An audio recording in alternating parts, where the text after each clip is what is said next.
Hey everybody, Eric here. It's Wednesday afternoon, which means it's a new comic book day. I just walked in the door, haven't changed out of my work clothes yet. My little black Phillip there. I haven't even taken the comics out of the bag, so hopefully the rustling bag as I take these out won't be too annoying. We'll see. We'll call this an experiment. It's the last Wednesday of the month, which means it is my favorite Wednesday of the month because previews. So these are the catalogs that I go through and pick the stuff I'm going to get in September. That's when most of this. There's always some things that are shipped later. Some things might come in sooner. But these are for September. Marvels, obviously. And then everybody else but Marvel and DC. And DC doesn't do a print catalog anymore. You have to go online and look at theirs. So I'm very excited about that. Now, let's see what I've got. All right, there's a couple things here. So my comics shop, this isn't my pull list. My comics shop, I think I've mentioned, does these live videos and you can claim stuff. So I haven't even taken the price tags off of these. Some things I claim just because I like the cover. I'm going to remove that price tag, or at least move it. Some things I get lucky. Sometimes they have stuff that I really want to read, stuff I've been looking for, and I can claim it. And like sometimes it's just for the covers. So just so you know, last night, because they do it on Tuesday and Friday, I claimed a Black Hawk. What is this? Number 249. The cover price is 30 cents, so that should tell you how old it is. I claimed this Captain America. What is this? 608. I got it just for the cover because it's got this beautiful Baron Zemo on it. And then for my niece-in-law, as I like to call her, I doubt she'll watch this video, so I'm not giving anything away. She's a huge fan of Hawkeye. I dug this cover, so I picked this up for her. I like Hawkeye as well. All right, let's start digging into new stuff. Well, you know what? Before we get to new stuff, let me show you something a little crazy. So, one of the people at the shop I go to, Comics R Go, Sheffield, Ohio, is Ed Bensi. And they have something called an Ed Bensi set. And that's one, let's say you have a 6-issue miniseries, and at this shop, they'll put stuff together. So they have a little section where you can go and look through sets, and you might find issues 1 through 6 of whatever already bagged up together with a price for the whole set. Well, sometimes they don't have a full set, so they'll have it bagged up, and it'll say like issues 1 and 2, 4, 5, and 6. And they call that an Ed Bensi set. So they did this thing. It was an auction, and the money is going to someone whose pet needs surgery, I believe. So I went ahead and bid on this. This is, I'll show you. It's got some nice pictures printed on there. It is certificate. Can you see the certificate 001? It is a certified Bensi set. It is signed. And it is Fantastic Four Volume 1. So that's the original run of Fantastic Four. 1961 to 1996. Issues number 1 through 416. But it's missing issues number 1 through 416. So it's just a really goofy thing that they did. But it was to raise money for something good. So I figured, what the hell? So I spent some money to help a dog, and I got this goofy little certificate. It's fun. That's one of the reasons I love my comic book store. All right, now this is all brand new stuff. So I'm just pulling this out one at a time. This was not something on my pull list. This is Barbaric, issue 1. This is the Conan the Barbarian homage cover. It is meant to look like the issue 1 of Conan the Barbarian from back in the 70s. This is from Vault Comics, and I do not know who wrote or drew it. I don't know anything about it. Michael Morrissey, not sure how you say that, is the writer. Nathan Gooden is the artist. So the other guy at the comic shop, Eric Anderson, I guess he read this and loved it. He said it's the barbaric character has a talking sword that's always telling him to kill people or something. I don't know, because I haven't read it yet. And I don't know if he's got a curse on him or something because he has to do anything anybody tells him. I don't know. He raved about it, so I figured I'd pick it up, and I wanted this. There were 3 or 4 different covers, but I liked this homage cover. And it actually does say, honoring Barry Windsor Smith. So there you go, Barbaric #1. What's next? All right. Parasomnia, issue 1. It's from Dark Horse. It's written by Cullen Bunn. Art and colors by Andrea Mutti, M-U-T-T-I. Andrea or Andrea, not sure. Another Cullen Bunn series, man. He's just kicking them out. He's got Shadow Man going on, Basilisk, Phantom on the Scan. I know a couple more coming out. I feel like I'm forgetting something. This is just a limited series. Does it say? I think it's only 4 issues, and it has to do with the waking world and the dreaming world. This is a variant cover, I think. They had a couple different covers, 2 or 3 different covers. I dug this one. It's got the Highwayman look. So, and it's Cullen Bunn, so you know I'm going to get it. That was on my pull list. I think most of the rest of this was on my pull list, except for a couple of things. Beta Ray Bill, #4 from Marvel Comics. Daniel Warren Johnson, writer and artist. Love Beta Ray Bill. I've mentioned that before, I believe. I keep looking through the bottom of my bifocals so I can see what I'm doing. I think this is a 5-issue mini-series. I'm going to take a quick look. To be concluded. Didn't look at the picture on the last page, so nothing was spoiled. But yeah, so this is 4 out of 5-issue miniseries. Great stuff. And then we have Black Knight, Curse of the Ebony Blade. Another one from Marvel. Another issue 4 out of a 5-issue miniseries. And this is... oh, come on. Where are the credits? Oh, there we go. Cy Spurrier and Sergio Davila. So that must be the writer and artist. It just says by Cy Spurrier and Sergio Davila. And that has the inker colorist. Which I'm not going to go through all of them, but they are all important. But that's not what these videos are about. So this has been a really cool series. I like Black Knight. I've got a Black Knight action figure over there. And of course, he's going to be in the new Eternals movie coming out later this year. So they got to do something with him in the comics, because that's how business works.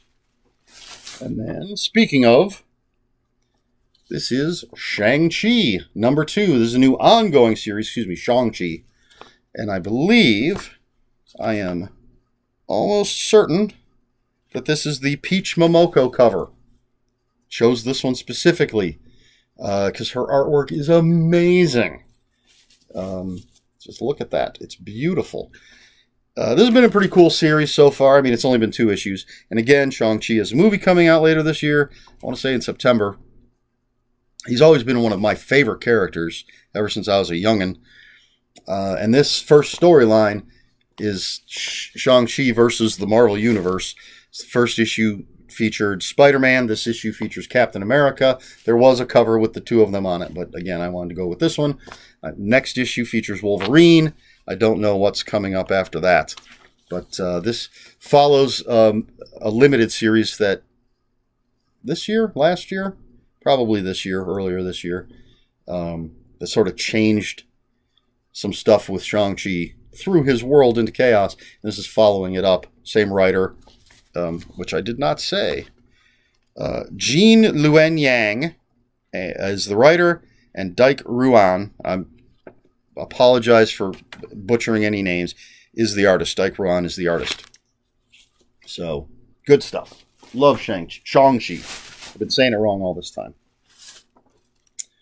Redemption, issue 5 from AWA Upshot Studios, written by Krista Faust, artwork by Mike Deodato Jr. This is the last issue of this miniseries. It has been fantastic. Post-apocalyptic Western kind of thing going on with some cyborg parts right there. You can see I'm a huge fan of Krista Faust. Anything she writes, whether it's books, comics, doesn't matter. I want to read it. I actually just got a mini-series comic book called Peepland that she did. Finally got a copy of that, all 5 issues. So this has been fantastic. Previous to this, Krista Faust and Mike Deodato Jr. did a mini-series for AWA called Bad Mother, which I believe just came out in trade paperback. I have all the issues, so I don't need the trade. But check that out. Check this out. All right. Oh, Vampire the Masquerade. This is from Vault. And this has got a bunch of creative people because there's 2 different stories. It's the first part written by Tim Seeley, drawn by Stephen Molnar. And the second story is written by Teenie Howard and Blake Howard, drawn by Nathan Gooden. Hey, didn't we just hear his name earlier? So this is an ongoing series based on the old White Wolf, Vampire the Masquerade role-playing game, and there was a card game. There's all sorts of games. And I was a big fan. There have been a bunch of novels and stuff. I read a ton of the novels. I had the card. I don't think I ever got to play any of the games, even though I had the card game. So it's good horror stuff. Vampires, they have different clans that sort of represent different things, have different special features to each clan. And this takes place in the Twin Cities. The main story takes place in the Twin Cities. Well, I don't want to give anything away, but there's lots of vampire politics going on. I dig that cover. That's fun. Then we have Witchblood, number 3, right? Oh, I'm sorry, issue 4. From Vault Comics. Again, this is the 3rd thing I've gotten from Vault this week. Variant cover. I loved it, this particular cover, so that's the one I grabbed. Let's see. Created by Matthew Ehrman and Lisa Sturl. So I assume they're the writer and artist. I want to take a quick peek, see if I... Oh, not going to look too closely. I don't know if this is the last issue, if this is ongoing. I bought the first issue on a whim, so I've never really looked at what it's doing. But it's been fun. It's a fun little... There's witches and vampires and modern day kind of stuff. These vampires are looking for the big witch, Esma, I believe. I don't know. Anyway, it's good stuff. All right. This one was not on my pull list, but I grabbed it anyway because it is special. Green Arrow, 80th anniversary. This is the 70s cover. There are 9 different covers, one for every decade, including our current decade. This one was my favorite. The one after it was really close, but I went with the Neil Adams cover. He's the guy that did the Hard Traveling Heroes when Green Lantern, Green Arrow were in the same book. So this has a bunch of different stories with a bunch of different writers and artists, so I'm not going to go into all of them. But I'm looking forward to this. I am a Green Arrow fan, so this will be cool. I like these anniversary editions that they do with all sorts of stories. All right, then, this was on my pull list. A lot of stuff this week. This is Dr. Aphra, Volume 2. What is the Dr. Aphra and the Enormous Prophet? This is by, let's see. I don't want to screw it up. Oh, wait. This is not the one that I thought it was. But I do need it, I think. Yeah, this is the old Dr. Aphra stuff. But I don't have it, so I'm good. Whew. I thought it was the current one. All right, so this is Kieran Gillen, however you say that name. And then there's different artists. Kev Walker, those issues 9 through 13, which this is 9 through 13 and annual number 1. Mark Lamming with Will Sliney, I don't know, are the artists on the annual.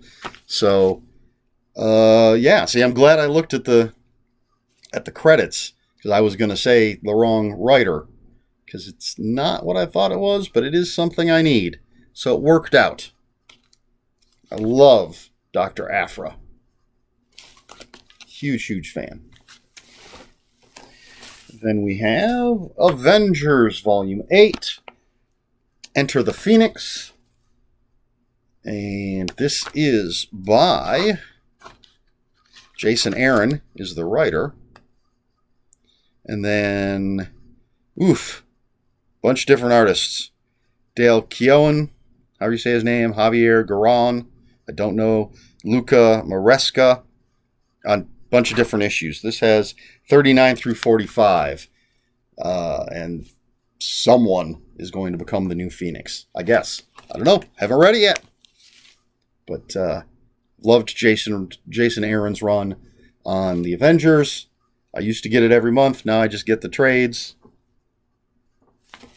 There you go. And then this is something that was not on my pull list, but it came out. They had an extra one. I wanted it. I should have ordered it. But this is King in Black. This is the big Venom event mini-series. This prints King in Black 1 through 5.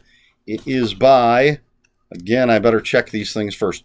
Written by Donny Cates, of course, and penciler Ryan Stegman.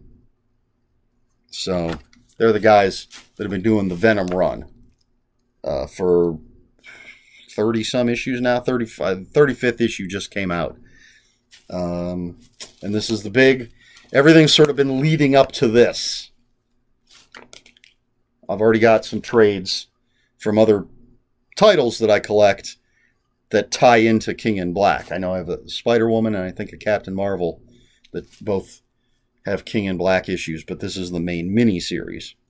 So I'm looking forward to this. I haven't read Venom since like issue 25. I've got the last 2 trade paperbacks on order. So I got to wait till at least the next one comes in, because I think that's before this, and then read this, then read the last one. But anyway, King in Black. There you go. And that is it. That is what I picked up at the comic book store today. A lot of great stuff. Stuff I've been looking forward to. Stuff I'm excited about. Stuff, if you're into comics, stuff you should check out. Alright, so that's it. That has been a long one, but hopefully you've stuck through it. So if you have any comments, questions, corrections, please put them in the comments below. Comments are open for spoilers. Just post a spoiler warning. We try to be polite here on my channel. Please like, share, and subscribe. If you want to follow me on other social media, my Twitter is @Ronin5757, and my Instagram, where I post pictures of books, comic books, board games, and fuzzy animals, is Eric Smith 5757. That's Eric with a K, ERIKSMITH 5757. That's all I've got. So until next time, read more books.